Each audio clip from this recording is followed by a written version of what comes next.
সর্বশেষ যে ব্যক্তি জাহান্নাম থেকে মুক্তি লাভ করবে তাকে আল্লাহ পাক বলবেন, ফেরেশতাদেরকে বলবেন, ও আমার ফেরেশতারা, আমার এই বান্দাকে জান্নাত এবং জাহান্নামের মাঝখানে রেখে দাও।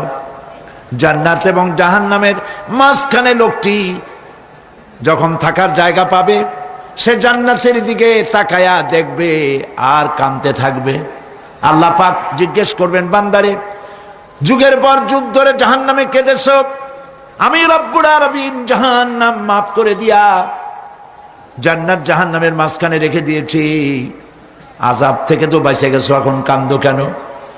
লোকটি বলবে, রব্বুল আলামিন কান্দি এই কারণে, জাহান্নাম থেকে মাফ করেছো, তোমার শুকরিয়া আদায় করি। জান্নাত তো আমার কপালে নাই, কিসমতে নাই, কিন্তু জান্নাত আমি এখান থেকে দেখতে পাচ্ছি, জান্নাতের সুঘ্রাণ আমার নাকে আসতেছে, কপালে নাই যাওয়ার। আমি কাঁদি এই জন্য, তুমি যদি মেহেরবানি করে আমাকে জান্নাতের দরজার কাছে একটু দাঁড় করায় দিতা, প্রাণ ভরে তোমার জান্নাতের দৃশ্যটা একটু দেখতাম। আল্লাহ পাক তার আরজি পূরণ করবেন, বলবেন, যাও, ফেরেশতাদের বলবেন, এর জান্নাতের দরজার কাছে দাঁড় করায় দাও। জান্নাতের দরজার কাছে দাঁড়িয়ে লোকটি আবার কান্না শুরু করবে। আল্লাহ পাক প্রশ্ন করবেন, এবার কান্দো কেন? লোকটি বলবে, রব্বুল আলামিন কান্দি এই কারণে, জান্নাতের এই দরজায় দাঁড়ায়া জান্নাতের অফুরন্ত নেয়ামত কিছুই ভালো করে দেখা যায় না, শুধু অল্প জায়গা দেখি। যদি তুমি আমারে দয়া করে জান্নাতের মাঝখানে দাঁড় করায় দিতা, চতুর্দিকে তাকায়া তাকায়া দেখা কলিজারে ঠান্ডা বানাইতাম। তবে আমি ওয়াদা করি, জান্নাতের কোনো নাজ নেয়ামত, কোনো ফল আমি খাবো না, ধরবো না, সইব না। একটুখানি মেহেরবানি করে মাঝখানে দাঁড় করাইয়া দাও, জান্নারে ঠান্ডা করি। আল্লাহ রব্বুল আলামিন ফেরেশতাদের বলবেন, আমার এই বান্দারে জান্নাতের মাঝখানে দাঁড় করাইয়া দে। আল্লাহর নবী বলেন, জান্নাতের মাঝখানে দাঁড়িয়ে লোকটি আগের চাইতে আরো জোরে চিৎকার মেরে কাঁদতে থাকবে। আল্লাহ পাক বলবেন, বান্দারে কি হলো তোর? দরজার কাছে আসতে চাইছিলে, আইনা দিলাম। আবার এবার মাঝখানে আসতে চাইছো, তাও এনে দিয়েছি, আবার কান্দো কেন? লোকটি বলবে, রব্বুল আলামিন এবার কান্দি এই জন্যে, তুমি যখন দয়া করে একটিবার জান্নাতের মাঝখানে এনে আমাকে দাঁড় করায় দিয়েছো, তুমি রহমান রহিম গফুরুর রহিম, এই জান্নাত থেকে আবার আর বাইর করে দিও না। আল্লাহ রাব্বুল আলামিন বলবেন, ও আমার বান্দারে, আমার এই জান্নাত তোর খুব পছন্দ হয়েছে নাকি? লোকটি বলবে, রব্বুল আলামিন কলিজা ঠান্ডা হয়ে গেছে, ভাবতেও পারি না এই জান্নাত এত সুন্দর। আল্লাহ পাক বলবেন, বান্দারে, এরকম একটি নয়, দুইটা নয়, তোর জন্য আমি 10টা জান্নাত এইরকম রিজার্ভ করে রাখছি। সুবহানাল্লাহ। আল্লাহ পাককে ভয় করে পৃথিবীর সমস্ত পাপ থেকে যারা নিজেকে রক্ষা করবে, আল্লাহ তাদের জন্য এই জান্নাত রেখে দিয়েছেন। সুবহানাল্লাহ।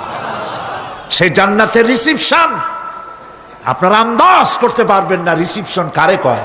কি এর প্রধানমন্ত্রী আর প্রেসিডেন্ট, 4-5টা পুলিশ আর আর্মি এসে একটা ফট করে সেলুট মারলো, বা শেষ হয়ে গেল, এরকম না। জান্নাতীদেরকে রিসিপশন দেওয়া হবে।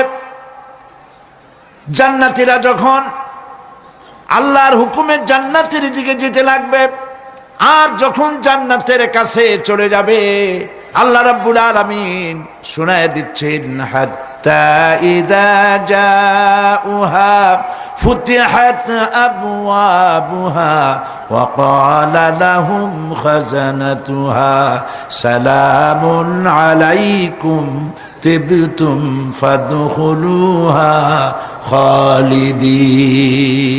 সুবহানাল্লাহ। জান্নাতীরা যখন জান্নাতে প্রবেশ করার দরজার মুখোমুখি হবে, দ্বার রক্ষীগণ তখন বলবে, সালামুন আলাইকুম, আল্লাহর শান্তি তোমাদের উপরে বর্ষিত হোক। সুবহানাল্লাহ। দুনিয়ার টাটকা টাটকা সুখগুলি 2 পা দিয়ে ঠেলে দিয়েছো, টাটকা সুখগুলি গ্রহণ করো নাই, হারাম খাও নাই, আল্লাহর দ্বীন কায়েমের জন্য রক্ত দিয়েছো, জীবন দিয়েছো, কষ্ট করেছো, আল্লাহকে ভয় করেছো। আমাদের সালাম গ্রহণ করো, জান্নাতের মধ্যে ঢুকে যাও চিরকালের জন্য। সুবহানাল্লাহ। আর বাইর হওয়া লাগবে না, চিরকাল এই জান্নাতের মধ্যে তোমরা বসবাস করতে পারবে। আল্লাহ রাব্বুল আলামিনের ফেরেশতারা বলে দিবেন। জান্নাতের মধ্যে আল্লাহ পাক হুরদের সঙ্গে জান্নাতীদের বিয়ের ব্যবস্থা করে দিবেন। কোরআনে কারিমে আল্লাহ পাক বলেন, মুত্তাকিইনা আলা সুরুজিম মাসফুফাতিন ওয়া যাওয়াজনাহুম বিহুরিন ঈন। সামনাসামনি ভাবে সাজানো সারি সারি আসন সমূহের উপর তারা ঠেস লাগায় বসে থাকবে, আর আল্লাহ রাব্বুল আলামিন হুরদের সাথে জান্নাতীদের বিয়ের ব্যবস্থা করে দিবেন। যেসব হুরের সঙ্গে বিয়ে হবে তাদের আল্লাহ পাক বিবরণ দিচ্ছেন কি রকম হবে তারা। লাম ইয়াতমিসহুন্না ইনসুন ওয়ালা জান। এর পূর্বে জিন এবং ইনসান এদেরকে কেউ স্পর্শ করে নাই। কি রকম তারা? কাআন্নাহুন্নাল ইয়াকুতু ওয়াল মারজান। যেমন ঝিনুকের ভিতরে মণিমুক্তা থাকে, এইভাবে আল্লাহ পাক তাদেরকে পবিত্র করে রেখে দিয়েছেন। আমার প্রিয় ভাইরা, আল্লাহ রাব্বুল আলামিন কোরআনে কারীমের ভিতরে বলেছেন, ফাবিআইয়ি আলা'i রাব্বিকুমা তুকাযযিবান। জান্নাত দান করে আল্লাহ পাক এবার জান্নাতীদেরকে সম্বোধন করে বলবেন, ইয়া ইবাদি লা খাউফুন আলাইকুমুল ইয়াওমা ওয়ালা আনতুম তাহজানুন। হে আমার বান্দারা, লা খাউফুন আলাইকুমুল ইয়াওম, আজ আর কোনো ভয় নাই। সুবহানাল্লাহ, সুবহানাল্লাহ। আজ আর কোনো ভয় নাই, কোনো চিন্তাও নাই, আরামে এই জান্নাতের মধ্যে বসবাস করো। এরপরে আল্লাহ পাক জিজ্ঞেস করবেন, ও আমার জান্নাতীরা, আমি যেসব ওয়াদা করছিলাম আমার ওয়াদা মোতাবেক সমস্ত নিয়ামত পেয়েছো? তারা বলবে, হ্যাঁ পেয়েছি, সব নিয়ামত আপনার ওয়াদা মোতাবেক সব পেয়েছি। আল্লাহ রাব্বুল আলামিন বলবেন, সব পাও নাই, ওয়ালাদাইনা মাজিদ, আমার কাছে আরো বেশি আছে। সুবহানাল্লাহ, আমার কাছে আরো বেশি আছে। জান্নাতীরা বুঝবে না সে আরো বেশিটা কি, এর থেকে আর বেশি কি। প্রিয় ভাই সব, নবী করিম সাল্লাল্লাহু আলাইহি সাল্লাম বলেছেন, জান্নাতের সুখ আর শান্তি কোন চোখ নাই যা দেখেছে, যা কোন অন্তঃকরণ নাই যা কল্পনা করতে পেরেছে। এই জান্নাত মুত্তাকিদের জন্য আল্লাহ রাখছেন। সুবহানাল্লাহ। জান্নাতীরা ভাবতেও পারবে না সেই নিয়ামতগুলি কি। প্রিয় ভাই সব,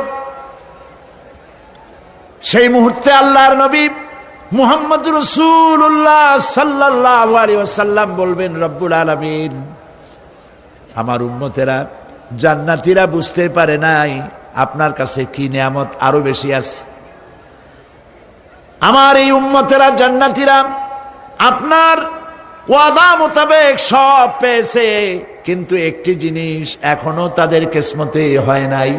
সেই জিনিসটা হলো, যারা তার রবকে না দেখে শুধু কোরআন আর হাদিসের কথা শুনে আরবের ঘুম হারাম করে তাহাজ্জুদের নামাজ আদায় করেছিল, চোখের পানি ফেলেছিল, যারা জান্নাত দেখে নাই, জাহান্নাম দেখে নাই, আপনাকে ভয় করে যারা জীবন পরিচালনা করেছিল, যারা আপনাকে দেখে নাই, না দেখে শুধু কোরআন হাদিস বিশ্বাস করে যারা অকাতরে নিজেদের জীবন বিলায় দিয়েছিল, এই জান্নাতীরা এখন পর্যন্ত তার রবকে দেখতে পারে নাই।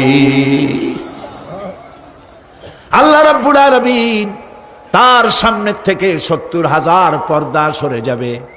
আল্লাহ পাক বান্দাদের আরজি পুরা করার জন্য জান্নাতীদের সামনে তিনি জালোয়া ফরোজ হবে। কোরআন শরীফের ভিতরে আল্লাহ পাক বলেন, জান্নাতীরা তারা আল্লাহর দিকে, জান্নাতীরা তার রবের দিকে তাকিয়ে থাকবে, আর রব তার বান্দাদের দিকে তাকায়া থাকবে। প্রাণ ভরে জান্নাতীরা রবকে দেখবে। সুবহানাল্লাহ। আল্লাহ পাককে দেখবে। প্রাণ খুলে আজ দোয়া করি রব্বুল আলামিন, জান্নাতের যেই পরিবেশে যেই জায়গায় তুমি দয়া করে তোমার গোলামদেরকে তুমি নিজেই দর্শন দিবে, দেখা দিবে। মনিব গো, ও আমাদের রব, আজ এই বিশাল জনসমুদ্র নিয়ে তোমার দরবারে আবেগ ভরা কণ্ঠে বলি, যেই অনুষ্ঠানটি তুমি এমন মুবারক অনুষ্ঠান করবে যেখানে তুমি জান্নাতীদেরকে দেখা দিবে, ওই জান্নাতের কোনো একটি, ওই অনুষ্ঠানের কোনো একটি কোনায় কানায় আমাদেরকেও দাঁড় করাইয়া দেখার তৌফিক। প্রিয় ভাই সব, আল্লাহ রাব্বুল আলামিন মানুষের সামনে এত সব নিয়ামত রেখেছেন, এই জান্নাত দান করবেন। এরপরে আল্লাহ রাব্বুল আলামিন কোরআনে কারীমের মধ্যে বলেছেন, রব্বিস সামাওয়াতি ওয়াল আরদি ওয়া মা বাইনাহুমার রাহমানি লা ইয়ামলিকুনা মিনহু খিতাবা। এসব পুরস্কার রয়েছে তোমাদের সেই রবের পক্ষ থেকে যিনি আকাশ আর জমিনের মালিক। সুবহানাল্লাহ বলবেন না? যার সামনে কথা বলার ক্ষমতা কারো হবে না। এটি একটি মারাত্মক কথা। কিয়ামতের দিন আল্লাহর দরবারে কেউ কথা বলতে পারবে না আল্লাহর নির্দেশ ছাড়া। একটি আকীদা পরিষ্কার করে নিয়ে যান আপনাদের, সে আকীদাটা এভাবে পরিষ্কার করুন, কোন পীর সাহেব, কোন খাজা বাবা, কোন মাওলানা, কোন মুহাদ্দিস, কোন বুজুর্গ আপনাকে সুপারিশ করতে পারবে না যদি না আল্লাহ পাক তাকে কথা বলার তৌফিক না দেন। মনে থাকবে এটা। আয়াতুল কুরসির ভিতরে আমরা পড়ি, মান যাল্লাযী ইয়াশফাউ ইনদাহু ইল্লা বিইযনিহি। আল্লাহ পাক বলেছেন কিয়ামতের দিন আল্লাহর দরবারে কার সাহস আছে কথা বলতে পারে? মান যাল্লাযী ইয়াশফাউ ইনদাহু ইল্লা বিইযনিহি। আল্লাহর অর্ডার ছাড়া, হুকুম ছাড়া আল্লাহর সামনে কথা বলার সেদিন কেউ থাকবে না। সুবহানাল্লাহ। কেউ কথা বলতে পারবে না। সুপারিশ করতে হবে আল্লাহ যারে বলেন তুমি করো, অমুকের জন্য করো, সেই ব্যক্তি শুধু তার জন্যই করতে পারবে, আর কেউ কথা বলতে পারবে না। সেই কঠিন হাসরের ময়দান, যেদিন শুধুমাত্র আল্লাহ পাক কথা বলবেন, আর যারে বলতে বলবেন সেই কেবলমাত্র বলতে পারবে। সুপারিশ এটি আল্লাহ পাক কিয়ামতে পারমিশন দিলে বলা যাবে। হযরত ইব্রাহিম আলাইহিস সালাম কিয়ামতের দিন তার নিজের পিতা সম্পর্কে সুপারিশ করবেন, রব্বুল আলামিন আমার আব্বার জন্য সুপারিশ করতেছি, মেহেরবানি করে জাহান্নাম থেকে তারে আপনি রক্ষা করুন। আল্লাহ রব্বুল আলামিন বলবেন, ইব্রাহিম তোমার সুপারিশ মঞ্জুর হবে না। প্রিয় ভাই সব, একটু মাথা খাটান, চিন্তা করেন। উলুল আযম পয়গম্বর, জাতির পিতা। কে জাতির পিতা? চিল্লায় বলুন, কলিজা সাফ করে ফেলুন। মুসলমানদের জাতির পিতা হাবিজাবি কেউ হতে পারে না।